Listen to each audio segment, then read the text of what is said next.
The impact of the fisheries on North Carolina's economy, does Congress understand? Is it beginning to get across? You know, I was thrilled to hear Senator Chuck Schumer, and the bill that he is putting out with the congressman is going to be a bipartisan joint, both chambers, and I feel good that we'll be able to move this bill forward.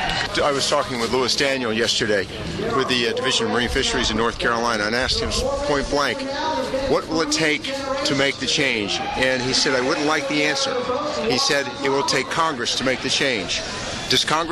Will Congress move aggressively to make the change? I think you can see the people here today, the testimony of the senators and the congresspeople. I'm hoping that that's going to reverberate to the rest of our members and our colleagues, because fishermen are just as much a part of the economy as all the other jobs. These people's jobs and lives are in danger. We need to work to help move this fishing bill forward, and I'm committed to it. And the other question related to the subject of the federal government, obviously talking with numerous fish dealers and fishermen as we were driving up on the buses today, they mentioned the fact that we're seeing more imports in the U.S. This is an impact of food resources. Is this resonating across America that this is a food resource that we're losing? I think it is, but I think you'd have to talk to the public at large to see what they are saying about that. All right. The reauthorization of MSA has been in the works for a long time, and why now? Why is it now coming to a head? Well, I think we're hearing from our fishermen and realizing that this is devastating to their jobs and to their economy and their families, and we need to work together to, one, listen to them and help them get their jobs back. Should other Americans be concerned? I mean, it's a coastal issue. The heartland of America is so far removed from this. How are they impacted? I think they, one, want to protect jobs too, but I also think that they want to know that that snapper and that grouper and that flounder is really homegrown, and that it's important to them that they know where it came from. And you know, when we're talking about North Carolina too, one of the things we're doing in state is to try to keep the fishing piers open, trying to keep the places there so when the fishermen bring their fish in, they can get it on ice and ship it locally. Access to resources. Very much.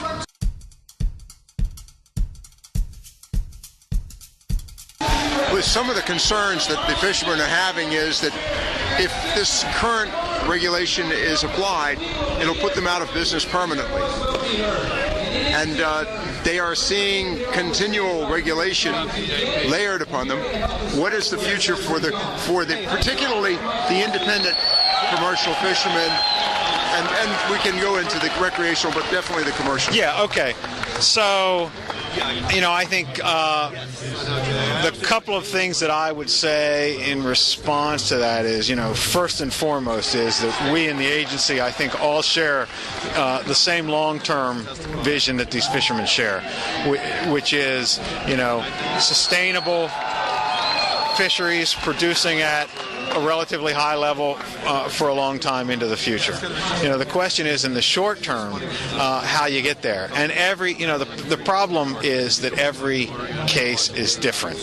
And so you can't equate, sea scallops with, what's happening with, red snapper on the Gulf or in the South Atlantic with, some of the inshore species. And so with that said, is there a need to make some adjustments in the either the data collection or the data interpretation, or for that matter, the deadlines? Well, you always, as a science agency, want more data, and the challenge is managing effectively with the data that you have. So, I mentioned the recreational side of that equation. On the commercial side, from a harvest perspective, we generally get pretty good data, and I think we are able to fairly effectively manage the total catch, with quota-based systems that are in place, all up and down the coast. The recreational side, sometimes it's a little more challenging because you don't get the real-time data and you don't get the absolute data that you get out of the commercial fisheries. I think from a fisheries independent perspective, you look at the data that you use to assess the health of fish stocks, independent of what gets reported commercially. We have challenges there, and we have investments that are planned, particularly in the South Atlantic, to help improve and expedite some of the stock assessment work down there. And I think to the extent that we can continue to improve our stock assessment work, we'll get a more shared understanding of the current reality. Final question: what do you see as the status of the fishing, both in resource and its future? Yeah, it's not as easy as First of all, I think there's a bright future. I think the turnout here today is indicative of the interest. The presence of people of me and other people from our agency here, I think, hopefully, is indicative of our interest in hearing from and working with the fishermen. And I think if we all work together, if we continue to improve the science, that there's a bright future for all of us.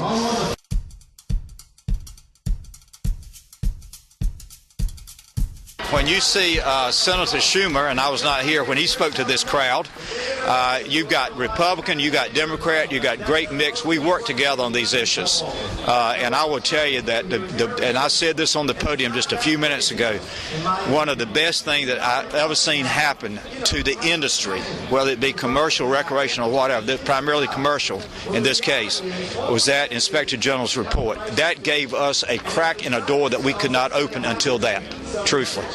That is huge. I don't want to over-exaggerate it, Lockwood, but it was huge to be able to say, to have a scathing evaluation and be able to say, we're going to hold hearings because the Inspector General says you're out of control.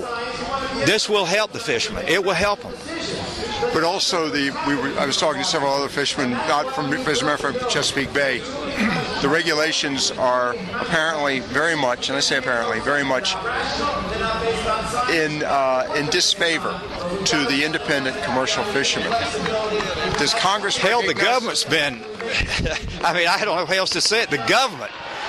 It is the government out of touch with an industry that is vital to the future of America, and that is our commercial fishing industry. It's just like any other industry. We ship half the jobs in this country overseas. What are we going to do now? Just not say to the commercial fishermen, you're out of business, we're just going to buy our fish from Vietnam and China? We've got to save this industry. That's what we've got to do.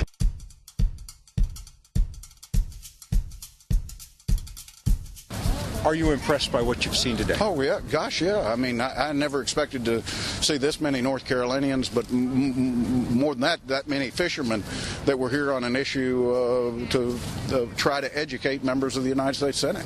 And with that said, will this be a good educational effort? There have been a lot of rallies in Washington.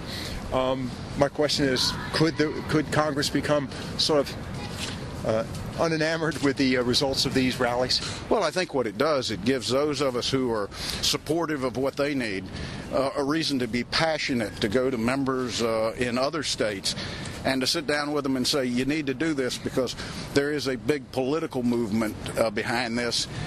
More importantly, the policy is the right policy to adopt.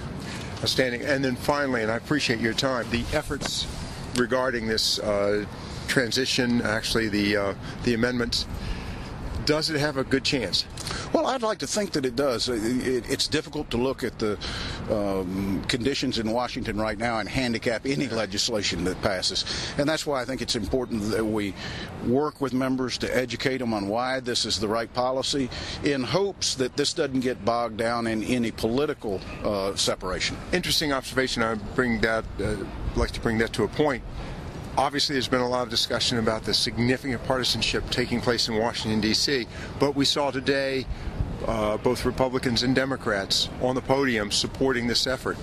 So I guess the final question is, bipartisanship is not necessarily dead in Washington. Oh, it's not dead, but bipartisanship is like marriage. You always have to work at it to make it better and to make it work the way it's designed to work. And I think that clearly this gives us an issue to get behind where we can work in a bipartisan fashion. And hopefully the results from that will be an overwhelming victory in the United States Senate.